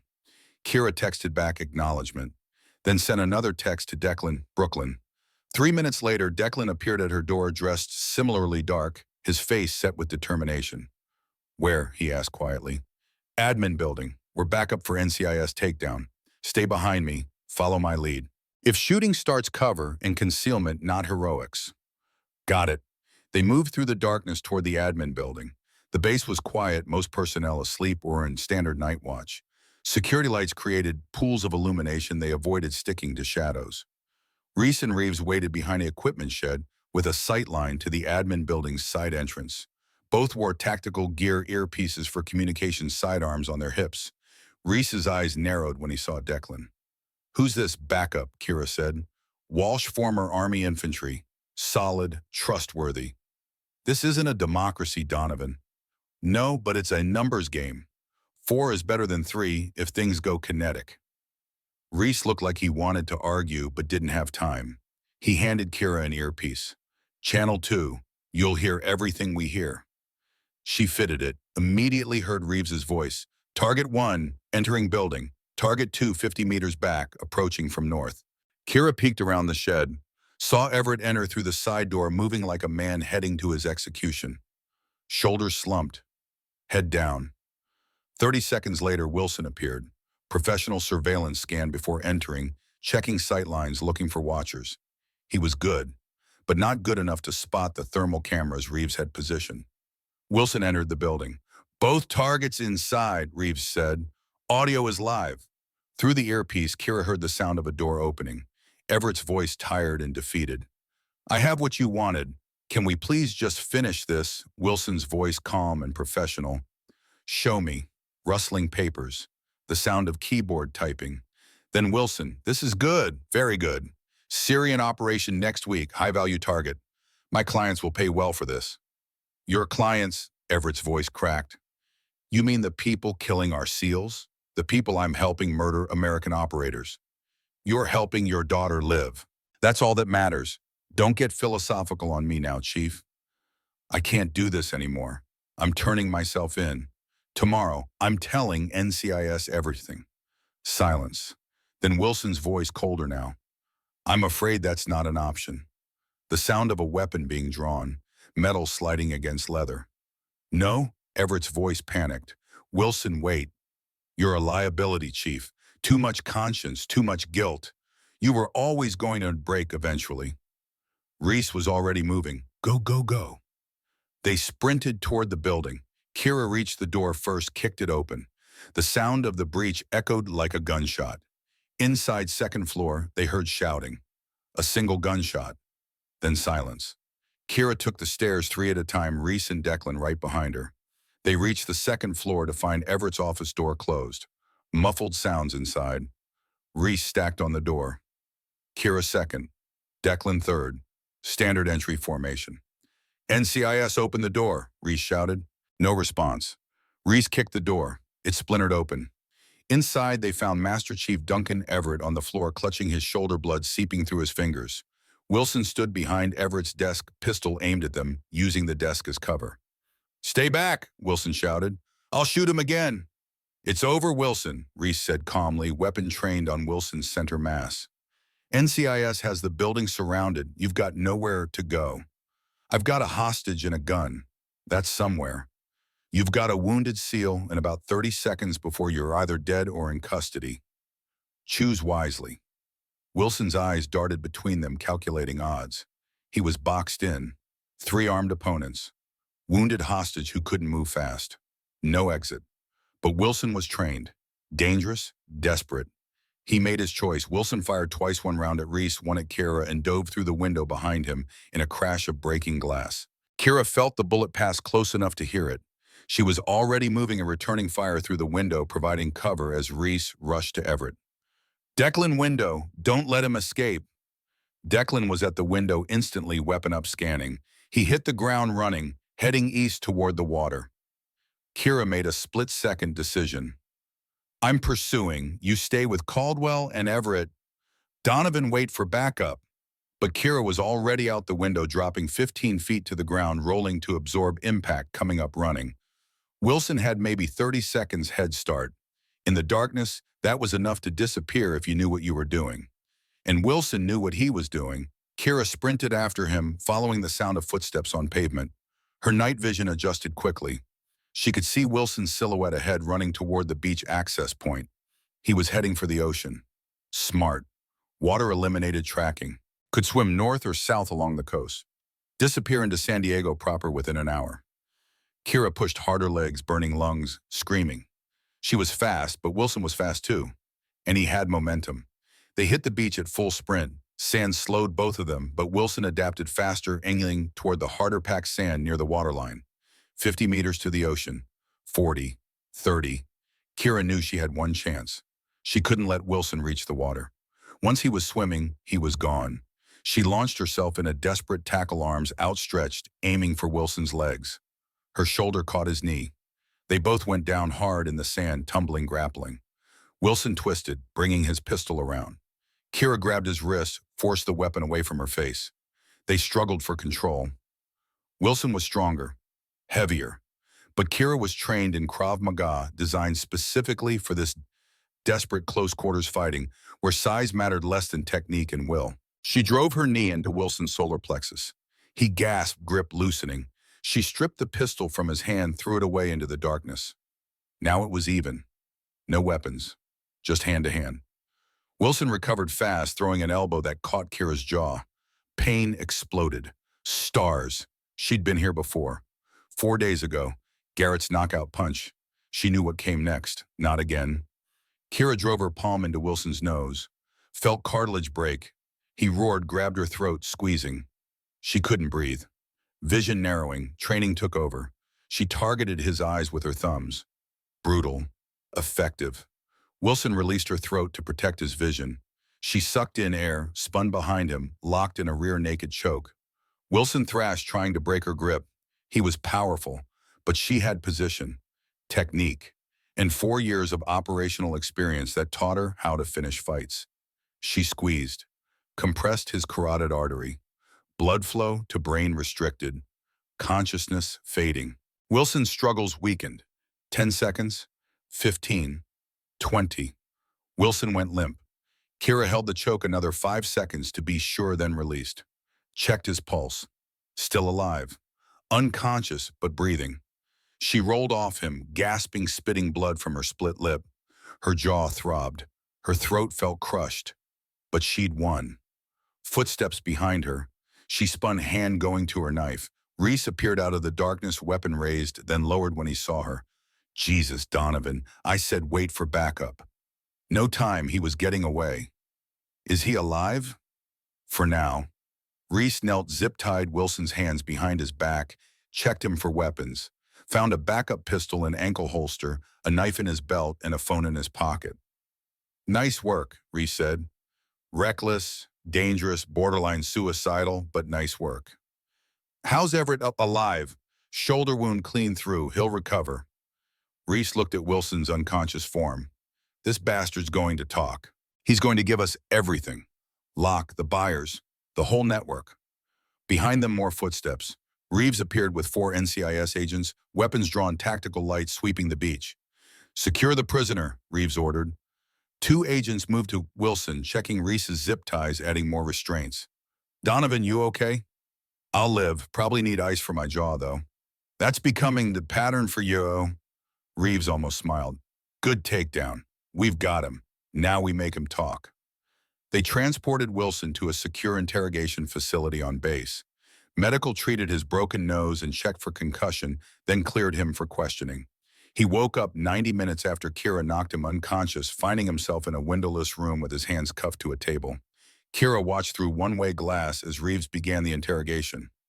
Reese stood beside her, arms crossed, expression grim. How long until he breaks? Reese asked. Depends on his training and his leverage. Former DIA means he knows interrogation resistance. But everyone breaks eventually. Kira studied Wilson through the glass. Question is whether we have time. If Locke realizes Wilson's been captured, he'll burn the network and disappear. We've got surveillance on Locke. If he moves, we'll know. Inside the interrogation room, Reeves was taking a straightforward approach. Mr. Wilson, you're facing multiple charges. Espionage, attempted murder of a federal officer, conspiracy to commit treason. You're looking at life in federal prison. Possibly death penalty if we prove your intelligence led to American casualties. Wilson said nothing, just stared at the wall. But Reeves continued, if you cooperate, we can talk to the prosecutor. Reduce charges, maybe get you protective custody instead of general population. Because let me tell you, former intelligence officers don't do well in federal prison, especially ones who got SEALs killed. Still nothing. Reeves tried for another 20 minutes. Different approaches, different average points. Nothing worked. Wilson stayed silent. Finally, Reeves left the room frustrated. He's not talking. Professional resistance. He'll wait for his lawyer, probably already planning his defense. Let me try, Kira said. You're CIA. You can't interrogate him without proper authorization. I'm not going to interrogate him. I'm just going to talk. Reese and Reeves exchanged glances. Reeves nodded reluctantly. 10 minutes. That's it. Kira entered the interrogation room alone. Wilson's eyes tracked her as she sat across from him. Recognition flickered. You're the CIA analyst, Wilson said. First words he'd spoken. The one I tried to kill on the range. Twice, Kira corrected. Once was me, once was Palmer to make it look random. You're thorough, I'll give you that. You should be dead. I'm harder to kill than I look. Once Kira leaned back in her chair. I'm not here to threaten you, Mr. Wilson. I'm here to offer you reality. I don't need reality from a CIA analyst. I'm not just an analyst. I'm Special Activities Division. I've run operations in Syria, Yemen, Afghanistan. I've killed enemy combatants. I've extracted assets under fire. I've made hard choices in dark places. She paused. So I understand moral ambiguity. I understand desperation. I understand the moment when you cross a line and can't find your way back. Wilson's expression shifted slightly. Curiosity. You were DIA. You served your country. Somewhere along the way you made a choice. Maybe it started small. Maybe you told yourself it wasn't really wrong. But it grew, got bigger, got darker, and now you're here. Kira leaned forward. I'm not judging you. I'm telling you the truth. You have one chance to make this right. Give us Locke. Give us the buyers. Help us stop the killings. Or watch everything you believed in die in a federal prison cell while SEALs keep dying because we can't shut down the network. Why would I help you? Because part of you still remembers being the good guy. Part of you hates what you've become. I can see it in your eyes. You're not a monster, Wilson. You're just a man who made bad choices. But you can still make one good choice. Silence stretched. Wilson stared at her, something working behind his eyes. Finally, he spoke. If I talk, I need guarantees. Protective custody, reduced charges, and my family never knows what I did. I can't promise all of that, but I can promise we'll try. Not good enough. It's all you're getting, because in about 6 hours, General Locke is going to realize you've been captured. He'll burn every connection, kill every witness, and disappear. Then you're just a traitor who gave up nothing and gained nothing. Or you can talk. Now help us roll up the network and maybe save a few lives before it's too late. Wilson closed his eyes. When he opened them, something had changed. Not quite redemption, but acceptance. All right, I'll talk, but I want it on record that I cooperated. Done. Wilson took a deep breath. General Harrison Locke runs Apex Strategic Solutions. But that's just the front. His real business is intelligence brokerage. He finds classified information from defense contractors, military personnel, anyone with access. Then he sells it through intermediaries to foreign buyers, mostly Chinese, some Russian, even some Iranian. The SEAL training protocols. That was my assignment. Locke knew SEAL tactics were being updated after casualties in Syria. He wanted the new protocols. Figured out Master Chief Everett was vulnerable because of his daughter. Had me approach him with the medical foundation offer. Everett provided access to classified files. I collected them and passed them to Locke. Who did Locke sell them to? Chinese Ministry of State Security. They paid $2 million for comprehensive SEAL maritime insertion protocols. They've been sharing that intelligence with proxy forces in Syria and Yemen. That's how your SEALs got ambushed. Enemy knew exactly where they'd be and how they'd come in. Kira felt cold fury building. 12 men dead for $2 million. Where's the proof? Financial records, communications. Locke's too smart for direct evidence, but he keeps everything on an encrypted server at his estate in La Jolla. Insurance policy in case his buyers turn on him. Get access to that server, you get everything. How do we access it? Wilson smiled with odd humor. That's the hard part. Locke's estate has private security, former special forces contractors, top-tier surveillance. The server's in a vault in his study, biometric locks. The only way in is if Locke lets you in. Then we'll make him let us in. Wilson's smile faded. You don't understand. Locke's connected. Senators, defense officials, intelligence community leadership. You move against him without perfect evidence, he'll bury you. Your career, your life, everything. Then we'll get perfect evidence. Kira stood. Thank you for cooperating, Mr. Wilson. You made the right choice. Did I feels like I just signed my death warrant? Maybe, but you also might have saved lives. That counts for something. Kira left the interrogation room. Outside, Reese and Reeves waited with barely contained excitement. He gave us everything, Kira said. Locke's the mastermind. Chinese MSS are the buyers. Evidence is on a server at Locke's estate in La Jolla. Then we get a warrant and raid the estate, Reeves said. On what grounds? Wilson's testimony alone won't be enough for a judge. Locke's too connected. His lawyers will have the warrant quashed before we're off the phone. Kira shook her head. We need another way. What are you suggesting? Reese asked, though his expression said he already knew. I'm suggesting we don't wait for warrants. We go tonight, get the evidence, then worry about legality later. That's illegal search and seizure. Anything we find is inadmissible. Only if we're law enforcement. But I'm CI. Intelligence gathering is my job. Constitutional protections don't apply the same way to intelligence operations on foreign assets. Locke's American. Locke's selling classified information to Chinese intelligence. That makes him a foreign asset in my book. Kira's voice was hard. We've spent 4 days playing by rules while SEALs died. Time to break some rules. Reeves looked uncomfortable. I can't officially sanction this. Then unofficially ignore it. Give me 6 hours. If I get the evidence, you can figure out how to make it legal later. If I fail, you never heard about it. Reese stepped forward. You're not going alone. I'm coming with you. Reese, not negotiable. You'll need someone who knows tactical infiltration. Someone who can watch your back. Someone who gives a damn if you live or die. His expression was fierce. I failed you once in Istanbul. I'm not failing you again. Kira looked at him for a long moment, then nodded. All right, we go together, but we need one more person. Who? Someone Locke might actually let inside his estate. Someone he trusts. Kira turned to Reeves. Where's Brennan Locke right now? Reeves checked his phone. Barracks. Why time?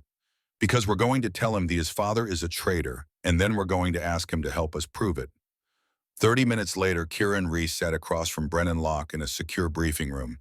The young man's face was pale, disbelieving, as Reese laid out the evidence. Your father runs an intelligence brokerage network.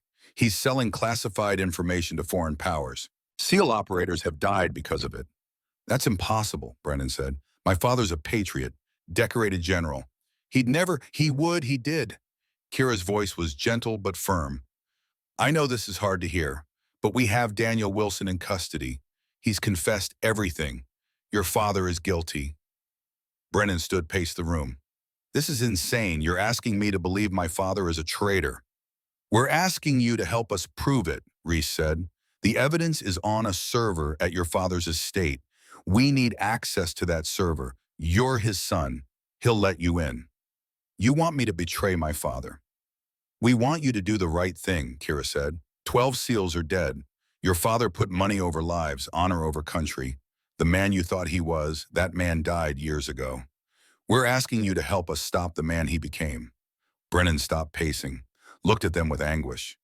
If I do this, I destroy my family, my mother, my sister. Everyone will know the Locke name as traitors. If you don't do this, more men die, Reese said, and you'll spend the rest of your life knowing you could have stopped it. Silence. Brennan stood at a crossroads, legacy or duty, family or honor. Finally, he spoke. What do you need me to do? 3 hours later, at Aero 200 hours, a car pulled up to the gates of General Harrison Locke's estate in La Jolla. Brennan sat in the driver's seat. Kira and Reese lay in the trunk armed and waiting. The security guard at the gate recognized Brennan. Mr. Locke, late visit. Couldn't sleep. Wanted to talk to my father about something. Brennan's voice was steady, practiced. He awake. I'll check. The guard made a phone call. 2 minutes later. He'll see you. Go ahead. The gates opened. They drove through. Inside the trunk, Kira and Reese prepared. Night vision goggles, suppressed pistols, lock-picking tools, encrypted hard drive for copying data. The car stopped. Brennan opened the trunk, pretending to get something from the back. He's in his study, second floor east wing. 2 guards inside, 4 more patrolling grounds. Security system is active, but I can disable it from the house panel. Do it, Kira whispered. We'll give you 5 minutes, then we're moving. Brennan closed the trunk. They heard his footsteps fade toward the house. Kira and Reese waited in darkness, counting seconds. At exactly 5 minutes, Kira felt the trunk release mechanism trigger. They emerged silently, weapons up, scanning for threats. The estate was massive. Mediterranean architecture, manicured grounds, exterior lights creating pools of illumination they had to avoid. They moved like ghosts. Years of training, operations in hostile territory. This was just another mission, another target, another chance to fail or succeed. The study was on the 2nd floor. They took an external maintenance ladder, climbing to a balcony. The door was locked. Kira picked it in 40 seconds. Inside, they found themselves in a library. Books lined the walls, expensive furniture. And through another door, General Harrison Locke's study. Voices inside. Locke and Brennan talking. They couldn't breach yet. Kira and Reese waited in the library, listening. Can't sleep, huh? What's really bothering you, son? I've been thinking about legacy, about what we leave behind, what it means to be a Locke. It means excellence, honor, service, everything I taught you. Even when service costs lives. Silence, then Locke's voice colder. What are you talking about? Daniel Wilson was arrested tonight. NCIS has him in custody. He's talking. More silence, then, I see. And what is he saying? Everything? The server, the Chinese, the SEAL casualties? Brennan's voice cracked. Tell me it's not true, Dad. Tell me Wilson's lying. I don't have to tell you anything. Locke's voice was ice. You came here to get me to confess. Did NCIS send you, or was it that CIA girl poking around the base? I came here to give you a chance to explain, to tell me there's another side to this. The other side is that I served 30 years and got nothing. They cut my pension, forced me out because I was too old, too expensive. So I found another way to make money, to provide for this family, for you. By selling secrets that got men killed. By doing what I had to do to survive. Locke's voice rose. You think the world cares about honor, about duty. It's all about money and power, son. I taught you better than to be naive. You taught me to be a soldier, to serve my country, to put mission above self. Brennan's voice was steady now, certain. You taught me everything you've betrayed. Get out now before I call security and have you removed. That was the cue. Kira and Reese burst through the door, weapons raised. Nobody moves.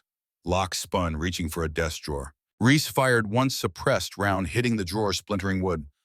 Don't, Locke froze. Hands up. His face was a mask of rage. You're making a mistake. I have lawyers. Connections. You'll never make this stick. We don't need to make it stick, Kira said. We just need the evidence on your server. Where is it? Go to hell. Reese moved forward. General, you have two choices. Show us the server, or I tear this room apart until I find it. Your call. Locke stared at him with pure hatred. Then his eyes shifted to Brennan. You betrayed your own father. Your own blood. No, Brennan said quietly. You betrayed your country. I'm just trying to fix it. You're weak, just like your mother. Weak and naive. Maybe, but at least I'm not a traitor. Locke lunged not at Kira or Reese, but at the fireplace. His hand hit a hidden switch. A panel slid open, revealing a small vault. Kira moved faster. She intercepted Locke, drove him back with a palm strike to his chest. He stumbled, fell. She was on him instantly, zip-tying his hands. Reese opened the vault. Inside was a server exactly as Wilson described. Encrypted, biometrically locked. But with Locke's fingerprint, they could access it. Brennan, hold him, Reese ordered. They forced Locke's finger onto the biometric scanner. It beeped. The server unlocked. Kira plugged in the encrypted hard drive and began copying data. Files filled the screen, communications, financial records, names of buyers, details of sold intelligence, everything they needed. Got it, she said. We're done here. Sirens wailed in the distance. Someone had called the police. Time to go, Reese said. They left Locke zip-tied in his study, took Brennan and the hard drive, and exited through the balcony. By the time police arrived, they were 3 blocks away in a car Reeves had waiting. Behind them, General Harrison Locke screamed threats that nobody would hear, nobody who mattered anyway. 2 weeks later, the fallout settled. General Harrison Locke was arrested and charged with 18 counts, including espionage, conspiracy, and treason. Daniel Wilson turned state's evidence and received a reduced sentence in protective custody. Master Chief Duncan Everett faced court-martial, but was given leniency for his eventual cooperation and his daughter's circumstances, dishonorable discharge but no prison time. Emma Everett was accepted into the experimental treatment program through legitimate Navy medical channels. Early results were promising. The Chinese MSS officers who purchased the SEAL intelligence were identified and declared persona non grata. 3 were expelled from the country. The intelligence network was dismantled, and 12 dead SEALs had justice. Kira stood on the beach at Coronado watching the sun set over the Pacific. Her jaw had healed. The bruises faded, but some wounds went deeper than skin. Footsteps behind her. She didn't need to turn to know it was Reese. CIA's recalling you to Langley, he said. Debriefing, paperwork, probably a medal you'll never be able to talk about. What about you? Back to the teams. New deployment in 8 weeks, somewhere classified, doing something I can't discuss. He smiled slightly. Same old, same old. And Garrett, Thorne graduated buds, made it through Hell Week. Turned out once he got his ego under control, he was actually pretty solid. He's assigned to Team 7. Good, he earned it. They stood in silence watching the waves. 4 years of history between them. Istanbul, the guilt, the blame, the redemption. I was wrong about you, Reese said quietly. Istanbul, I blamed you for making a hard call. The right call, I'm sorry. I know, you told me that 2 weeks ago. I wanted to say it again, because you deserve to hear it more than once. Kira smiled. Thank you, Reese, for everything, for believing me, for protecting me, for being the partner I needed. Anytime, he paused. If you ever need backup again, you know where to find me. Same, if you need an analyst who can also kick ass, I'm just a phone call away. You're more than an analyst. You're one of us now. Operator, warrior, SEAL, even if you don't wear the trident. I'll take that as the highest compliment. They shook hands, held it for a moment longer than necessary. Then Reese walked away back to his world of shadows and secrets and missions that would never make the news. Kira watched him go, then turned back to the ocean. The sun was nearly gone now, painting the sky in shades of red and gold. She'd come to Coronado to investigate a leak. She'd found a network of treason. She'd been knocked unconscious by a Marine with an ego problem. She'd been protected by a SEAL commander with a guilty conscience. She'd made allies stop killings and proven that sometimes the right thing to do was break every rule in the book. Her phone buzzes. Text from Langley. New assignment, new mission, new place to do dark things in service of her country. Kira Donovan smiled, pocketed her phone, and walked away from the beach. Behind her, the Pacific waves crashed against Coronado's shore. Indifferent, eternal, waiting for the next warrior to prove themselves worthy. And somewhere out there in places nobody talked about, new threats were emerging. New operations needed running. New impossible choices needed making. But that was tomorrow's war. Tonight, for the first time in 4 years, Kira could sleep without guilt, without nightmares, without the weight of Istanbul crushing her chest. Justice wasn't clean, it wasn't simple, but it was done, and that was enough.